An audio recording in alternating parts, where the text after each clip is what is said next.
luar biasa ya, soal pemubaran ibadah yang kembali terjadi di Bekasi, Jawa Barat hari Minggu yang lalu yang dilakukan oleh seorang RT. Ya, akhirnya di sini kita melihat Pak Ustadz Suparman Abdul Karim minta maaf sebagai umat Muslim. Langsung saja saya akan perlihatkan kepada kita bagaimana yang disampaikan oleh Pak Ustadz Suparman Abdul Karim di sini, dan ini dia. Di Bekasi, umat Kristen sedang melakukan ibadah di rumah. Kalau bahasa kitanya ibadah di rumah itu apa? Pengajian gitu. Dibubarkan oleh ketua RT dan warganya. Saya ingin menyampaikan, mbok yo ojo ngono. Ya jangan kayak gitulah. Kita ini umat Islam jangan sementang mayoritas, jangan sementang banyak. Saya ingin sampaikan, ndak ada larangan orang melakukan ibadah di rumah, betul nggak? Kita mau ngadain pengajian di rumah, ada nggak yang ngelarang? Nggak ada kan? Malam Jumat mau yasinan, nggak masalah kan? Entah mau yasinan, entah mau pengajian. Uang kita Aisyah juga dulu di rumah kan Bu ya? Gara-gara Covid kita pindah ke masjid kan? Ya kalau di rumah juga nggak muat takutnya. Kalau di rumah kasihan Bu Maliyah, Bu Haja Maliyah. Habis kita pulang beres-beres lagi, beres-beres lagi ya. Kasihan sudah tua beres-beres kan begitu. Nah nggak masalah. Orang agama lain juga mau mengadakan pengajian di rumah. Ngapain kita larang kan? Sama juga Bu. Saya kan tetangga saya non Muslim banyak. Rutinan opung depan rumah saya itu sering mengadakan pengajian agama Kristen di rumahnya. Ya nggak apa-apa, silahkan dijalankan gitu. Nggak usah saling mengganggu kita kan masing-masing. Ini yang namanya lakum dinukum waliyadi. Lana a'maluna walakum a'malukum. Nah ini penting, kebijaksanaan begini penting. Jadi kita nggak perlu merasa terganggu bertetanggaan dengan non-muslim. Malah beragama yang sesungguhnya itu kita sedia untuk saling bertetangga dengan non-muslim. Kan Allah menakdirkan kita tidak satu agama, betul nggak kira-kira? Itu kan kehendak dari Allah Subhanahu wa Ta'ala. Kita nggak bisa memaksa iman orang lain. La ikraha fid din, kan tidak ada paksaan dalam beragama ini. Ketika kita bersikap arogan dengan orang lain yang sedang beribadah, itu namanya kita memaksa orang lain untuk seiman dengan kita, memaksa orang lain untuk seagama dengan kita. Nggak boleh. Jangankan yang begitu, menghina agama lain saja nggak boleh. Kan di Quran jelas disebutkan, wala tasubbul ladzina yad'una min dunillah. Jangan sekali-kali kalian semua menghina, mencaci sembahan-sembahan mereka atau Tuhan-Tuhan yang mereka sembah. Kita nggak boleh mencaci Tuhan agama lain, nggak boleh. Kita nggak boleh mencaci cara ibadahnya, nggak boleh. Kita tidak boleh menghina ajaran agama lain, nggak boleh. Makanya sering saya ingatkan, saya harus mengingatkan para mu'alaf yang dia baru masuk Islam, tiba-tiba dia jadi mu'alaf, ceramahnya kok nyaci maki agama yang dia tinggalkan. Itu nggak boleh sebetulnya. Wong di Quran sudah dikatakan sedemikian rupa. Cuman payahnya kita ini yang kayak gitu malah didukung. Kan begitu. Mu'alaf baru hijrah, tiba-tiba jadi mubalik kondang, penceramah terkenal, kerjanya nyaci maki agama lain. Tidak boleh, kita ingatkan. Banyak mu'alaf yang ke saya Bu, saya ingatkan satu pesan saya. Ketika kamu sudah mu'alaf, kamu tidak boleh menghina agama yang kamu tinggalkan. Kamu tunjukkan bagaimana menjadi muslim yang baik. Sedemikian rupa. Bahkan kalau terkait dengan rumah ibadah, Nabi Sallallahu Alaihi Wasallam pernah dikunjungi masyarakat Kristen Bani Najron, 60 orang, banyak kan, sama uskupnya. Uskup itu kalau bahasa kitanya ini Bu, gubernurnya lah, gubernur spiritualnya, uskupnya dan pendeta-pendetanya. datang ke Nabi di Madinah, lalu minta izin ya Rasul, kami mau ibadah di Masjid Nabawi. Nabi perkenankan. Ada sahabat-sahabat yang nggak tahu itu mau dilarang. Apa jawab Nabi? Da'uhum, biarkan mereka ibadah kebaktian di Masjid Nabawi. Di Masjid Nabawi loh Bu, melakukan kebaktian umat Kristen Bani Najran. Ya mereka di Indonesia ini kan bukan mayoritas, yang mayoritas Muslim, betul? Nggak numpang ke masjid kok, nggak numpang di masjid kebaktiannya. Satu cuman pengen mendirikan gereja misalnya, ya jangan dilarang ya. Yang kedua pengen ibadah di rumah mereka, mungkin mengadakan, kalau kita tuh apa, pengajian lah ya, yasinan kalau kata kita, umpama kan begitu, mau mengadakan di rumah, ya silahkan, hak mereka kan, jangan dilarang. Inilah ajaran Islam yang sesungguhnya. Jadi toleransi. Makanya innallaha jamilun yuhibbul jamal. Sesungguhnya Allah itu indah dan Allah suka dengan yang indah-indah. Makanya kita semua sebagai muslim sangat menyayangkan kejadian di Bekasi kemarin. Mudah-mudahan ini bisa diselesaikan dengan cara damai dan kita bisa menghormati perbedaan agama yang ada di Indonesia ini. Luar biasa. Nah, seorang Ustadz Suparman Abdul Karim yang saya pikir memang benar-benar berbeda dengan Ustadz Abdul Somad, berbeda dengan seorang Ustadz Yahya Waloni yang mualaf itu teman-teman, ya kan, karena saya melihat bahwa Ustadz Suparman Abdul Karim ini ya dia betul-betul menguasai yang namanya ajaran dari agamanya itu sendiri, ya kan? Karena saya percaya teman-teman bahwa tidak ada agama yang mengajarkan kejahatan, ya kan? Karena ya jelas aja juga yang namanya agama ya tidak dan kacau, ya kan? Berarti tidak kacau. Nah, kalau misalnya ada yang mengklaim diri sebagai orang yang beragama tetapi dia suka melakukan kekacauan, keributan, nah saya pikir dia hanya beragama tetapi tidak bertuhan. Nah, kalau seorang Ustadz Abdul Karim ini, ya Suparman Abdul Karim ini benar-benar luar biasa teman-teman.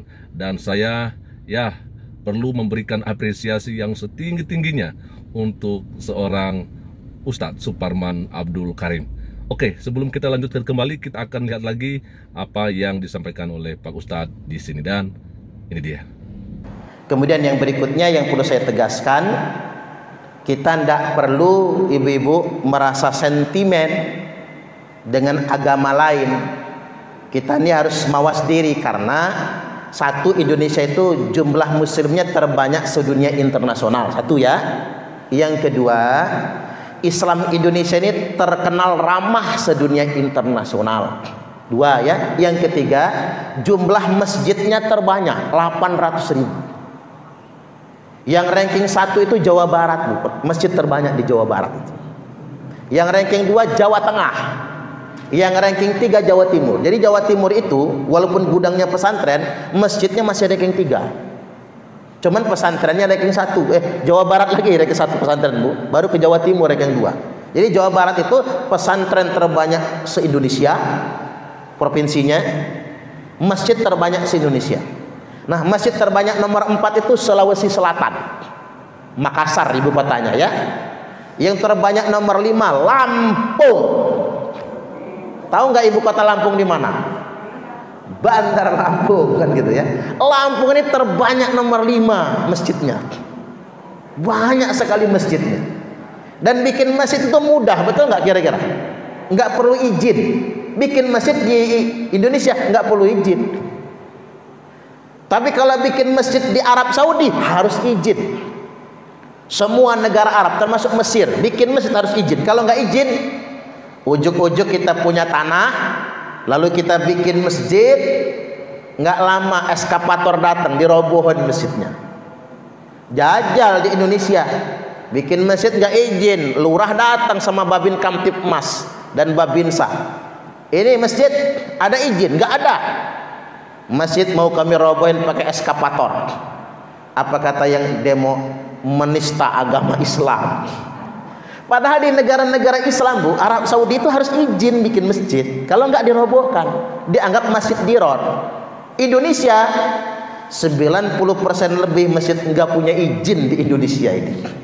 Nggak punya IMB, izin mendirikan bangunan. Wali kota, camat, lurah nggak berani nanyain izin. Percayalah sama saya, nggak berani. Kalau berani nanyain izin, dibully sama rakyat, jangan macam-macam.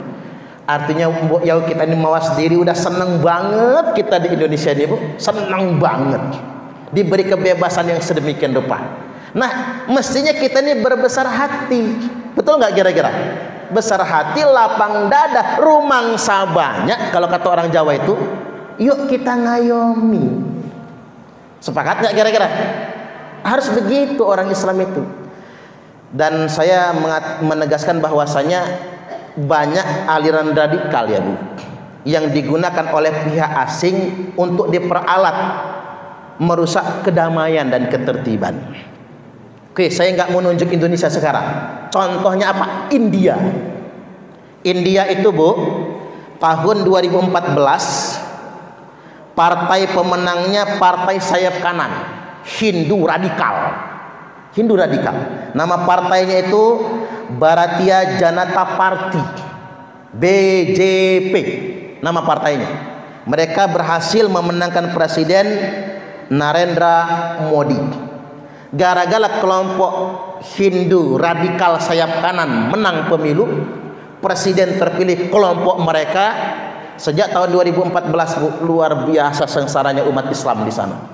Hari raya korban begini nih, nyembelih sapi bisa dibunuh di sana, Bu. Ingat nggak dengan kejadian di Kashmir kalau tidak salah ya, yang kereta api kecelakaan yang meninggalkan cuma 56 orang. Itu murni kecelakaan.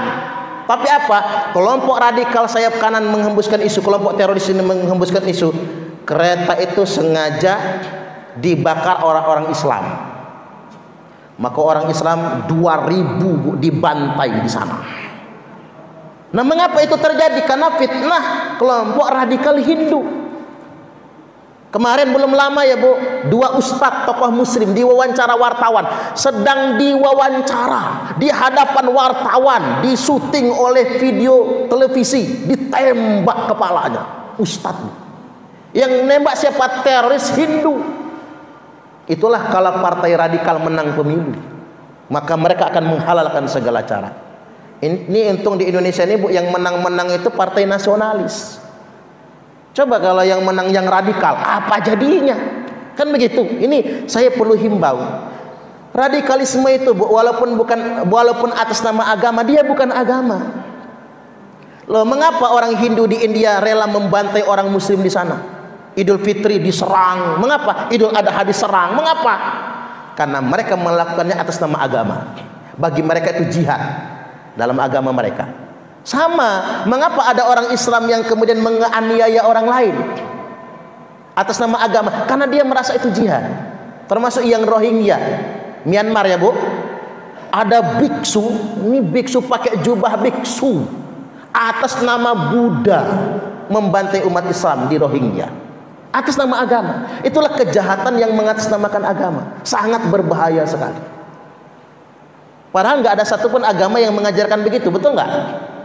Setahu saya di agama Buddha itu membunuh nyamuk aja nggak boleh, kan begitu?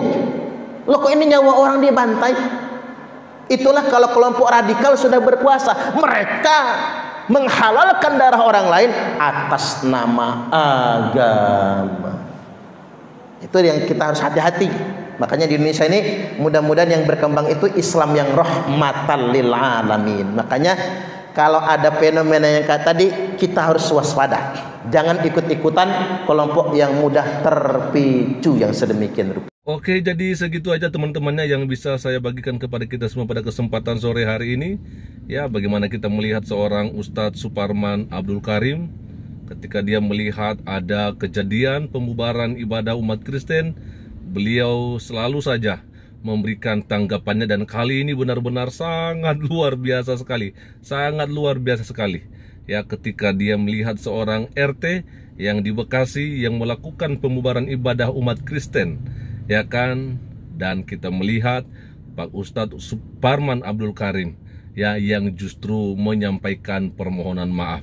Ya, betul saja, tentunya ketika ada oknum, ya, yang melakukan hal itu dan dia dari agama yang satu, ya, katakan seperti yang terjadi di Tambun ini, di Bekasi ini, yang tentunya dia dari saudara kita Islam, maka wajar saja ketika Ustadz Suparman Abdul Karim menyampaikan permohonan maaf.